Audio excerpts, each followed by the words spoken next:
आपण मैंने जानते मालिका वर्णित पीठ हूँ सन्थ अरखी दास पीठ तेबे आम से पीठरे अच्छु सीधा सड़क आम आज देखा आज महापुरुष सन्थ अरखी दास जन्म आज हूँ सुनाबेश तेबे यही परिप्रेक्षी आज जन्म उत्सव पालन कर कमिटी कर्मकर्ता मैंने सब अच्छा सीधा सड़क सहित आलोचना करवा जेहेतु अरखी दास जो पंच सखा था षड सखा कहुए सन्थ अरखी दास को सीधा सड़क कमिटर जी अच्छा अध्यक्ष नब भाई पचारि बुझे भाई आपको स्वागत जन मेट्रो टीम माध्यम कौन कहे जेहेतु आज महापुरुष अरखी दास जो जन्म तिथि पालन कर सुनाबेश महाप्रभु को आज देखिए सुनार झलकु थे से अवसर आज ये स्थान में पालन करा कौन कह मोर जी मु ठाकुर बजा पड़ी मत गोटे पद बहुत माने बांधी जार पूर्व भाग्य थी पुत्र सन्यासी हो अर्कित दास जीवन तत्व आपणकर जिला एवं राज्य भितर सीमित ना जातीय तथा अंतर्जातीय स्तर में पहुंची पारिछे एवं उदाहरण स्वरूप आम आपणकर ओडिशा बाहर 20 यूनिवर्सिटी की ठाकुर बही देचु गुरु नानक यूनिवर्सिटी पंजाब से तार गोटे रिप्लाई देते जीवन तत्व उपर रिसर्च करने तेणु ये बोधे अर्कित दास पीठ अर्कित दास जीवन तत्व एवं समस्त श्रद्धालु मान गोटा विरल जिनस तेणुक आज जो पालन कराला आम 20 रु आरंभ कर 21 आरंभ है दिगपंडी महापुरुष जन्मस्थान आम 2020 रु आरंभ कर चलित वर्ष आपंकर 25-6 वर्ष है आरंभ कर आगामी दिन आगामी वर्ष मानक ये आहरी त्वरान्वित करा विशेषकर बड़ कथा कहुए जो पंच सखा होती अरखी दास किंतु तार फोकसटा से अनुसार पड़ पार जेहेतु पद्मवन पीठ नेमाल जमी पड़ुची कि अन्य जो आउ अच्छा 4टी धाम बा 4टी जो क्षेत्र अच्छी से प्रभाव पड़े ना तार कारण हूँ तार प्रथम कारण हूँ आप पैसा पछरे गोड़े अर्कित दास जीवन तत्व पछरे अच्छा अच्छा ये हूँ मुख्य कारण अच्छा तेणु अर्कित दास जीवन तत्व को आप आगक ना चाहिए आपड़ अनेबेनि जे 5 टका खर्च हम जे मुझे 3 रे करदेवी 5 जगह 6 खर्च हो अंतर्जातीय स्तर को जीवन तत्व जाए यहाँ हूँ बड़ कथा अच्छा आम सहित जोड़ी जी महिमंडल गीता को इंग्राजी अनुवाद कर सारा भारत वर्ष प्रचार प्रसार करने प्रचेषा जारी रही सन्थ अरखी दास जो भली भाव जो राजा थिले तो आज किभली भाव सी एठी आसिक जो पहाड़ जंगल रही साधना सिद्धि करके माँ जो अच्छा उड़ाशुणी माँ पाखे रही आज सारा विश्व में ना अच्छी किंतु दुखर परितापर विषय ये कहूँ महापुरुष अच्युतानंद जी फोकस अच्छी से भाया फोकस जानी पारती महापुरुष मालिकार कौन अच्छी से जी मालिका भविष्यवाणी जी लिखुं गवेषक मैंने ही जानते अथच अन्य कहीं जापारती ये कहुई सन्थ अरखी दास यू अनामिका सर मारे प्रयोग कर जो कलिजुगर शेष समय हम सियालदा जा पड़ो से अग्नि स्थापना कर निजे अच्युत यज्ञ करेंगे कौन कहे से जो कथा को नहीं कौन कहे ना घटना हूँ सी तो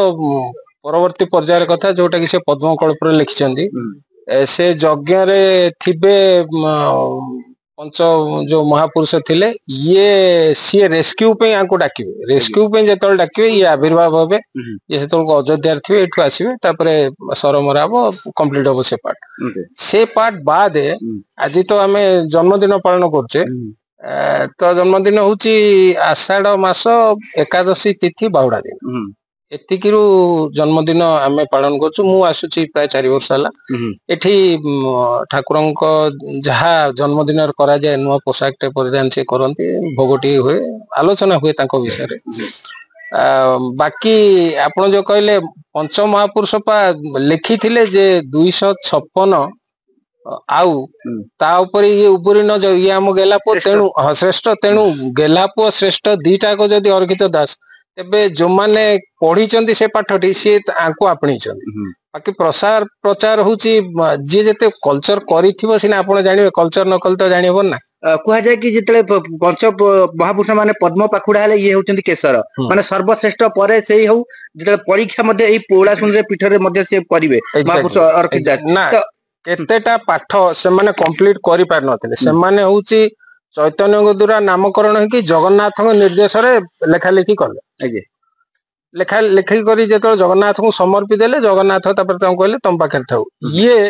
ଇଏ କାହାର ନୁହଁ, ଇଏ ନିଜସ୍ୱ ଲାଇନରେ ଲେଖିଛନ୍ତି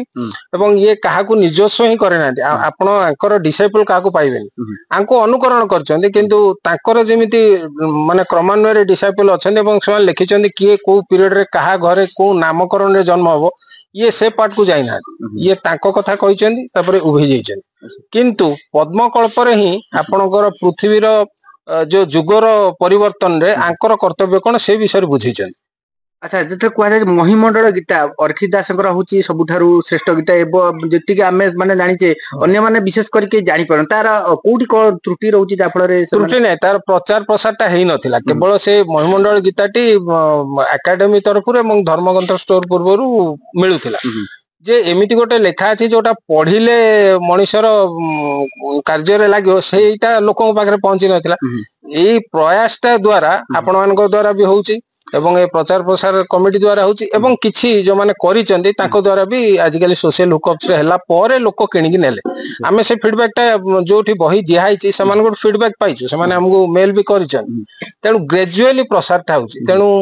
ପ୍ରୋସେସଟା ଯଦିଓ ସ୍ଲୋ କିନ୍ତୁ ଡେ ଆସିବ ଲୋକ ଚିହ୍ନିବେ। ଆଚ୍ଛା, ଆମେ ଆଉ ଗୋଟେ କଥା ମନକୁ ଉଙ୍କି ମାରୁଛି ଯେ ଏଠି ଯେତେବେଳେ ମହାପୁରୁଷ ଅର୍ଖି ଦାସଙ୍କର ପୀଠରେ ଏଠି ଲକ୍ଷାଧିକ ଭକ୍ତ ବା ହଜାର ହଜାର ଭକ୍ତ ଆସନ୍ତି, ଯେତେବେଳେ ଜନ୍ମଦିନରେ ସେଇ ଭଳିଆ ଦେଖିବାକୁ ମିଳେ ନା, କାରଣ କଣ? ଏକ୍ଜାକ୍ଟଲି ସେଇ ଜିନିଷ ମାନେ ମୋ ଡେଟ୍ ଅଫ ବାର୍ଥ ଯେମିତି ମୁଁ ଆପଣଙ୍କୁ ପଚାରିଲେ କହିପାରିବିନି, ସେ ଡେଟ୍ ଅଫ ବାର୍ଥଟା ଲୋକ ଜାଣିଲେ ତ ଏଠି ଗୋଟେ ସେଲିବ୍ରେସନ ହେବା ଦରକାର। ସେଲିବ୍ରେସନଟା ହେଲେ ଲୋକ ଅଟୋମେଟିକ ଆସିବେ। ତାପରେ ଏଇ ଜିନିଷଟି ଆମେ ପ୍ରଥମେ ଜାଣିଥିଲୁ ଟିକେ ବଡ ଆକାରରେ ପାଳନ ହଉଛି, ସେଟା ହଉଛି ଦିଗପହଣ୍ଡିରେ। ଦିଗପହଣ୍ଡିରୁ ଖବର ପାଇଲା ପରେ ଆମେ ବି ଆକୁ ଟିକେ ବ୍ୟକ୍ତ କରିବାକୁ ଚାହିଁଲୁ। ସେମାନେ ବଡ ଆକାର କଲେଣି, ସେମାନେ ତ ଠାକୁରଙ୍କ ନାଁରେ ବସଷ୍ଟାଣ୍ଡ ବି ନାମିତ କଲେଣି। ଆଗକୁ ଏ ପୀଠକୁ ଯୋଉ ଜନ୍ମଦିନଟିକୁ ବଡ ଯାକ ଆକାର ଯୋଉ ପାଳନ କରାଯାଏ ଏକାଦଶୀ ଯୋଉ ଅଛି ଗୁମ୍ଫା ଏକାଦଶୀ, ସେଇଭଳି ଆଗକୁ ଟିକେ ଡେଭଲପମେଣ୍ଟ ହବ ବୋଲି ମେନ କଥା ହଉଛି ଆଜି ବଡ ଠାକୁର ଅଛନ୍ତି ଦାଣ୍ଡରେ, ଆଜି ହଉଛି ସୁନାବେଶ, ଲୋକଙ୍କ ମନ ସେଇଠି। ତେଣୁ ସେଇଟା ଗୋଟେ କ୍ରାଇଟେରିଆ ହଉଛି। ବଡ ଆକାରରେ ଗୋଟେ ଅଡିଟୋରିୟମ ରେ ଆକୁ ନେଇକି ଗୋଟେ ସିମ୍ପୋଜିୟମ କରିକି ଲୋକଙ୍କ ପାଖରେ ପହଞ୍ଚିଲେ ହିଁ ଲୋକ ଆସିବେ। ଆଜିକାଲି ବ୍ୟସ୍ତବହୁଳ ଜୀବନରେ ଆପଣ ପହଞ୍ଚି ନ ପାରିଲେ ଲୋକ ଆସିବାଟା ମୁସ୍କିଲ ହଉଛି। ନିଶ୍ଚିତ ଭାବରେ ଶୁଣୁଥିଲେ ଆପଣ ମାନେ ଆଗାମୀ ଦିନରେ କିଭଳି ଭାବେ ଏଇ ଯୋଉ ସନ୍ଥ ଅର୍ଖି ଦାସଙ୍କର ଜନ୍ମ ତିଥିକୁ ମହା ଆଡମ୍ବରରେ ପାଳନ କରାଯିବ ସେ ନେଇ ମଧ୍ୟ ପ୍ରଚେଷ୍ଟା ଜାରି ରହିବ। ଏ ହଉଛି ଆପଣଙ୍କର ସିଧାସଳଖ ଦେଖୁଥିବେ ଉଳାଶୁଣୀ ପୀଠ ସନ୍ଥ ଅର୍ଖି ଦାସ ପୀଠରୁ ଅର୍ଜୁନ ସାହୁଙ୍କ ରିପୋର୍ଟ, ମେଟ୍ରୋ ଟିଭି।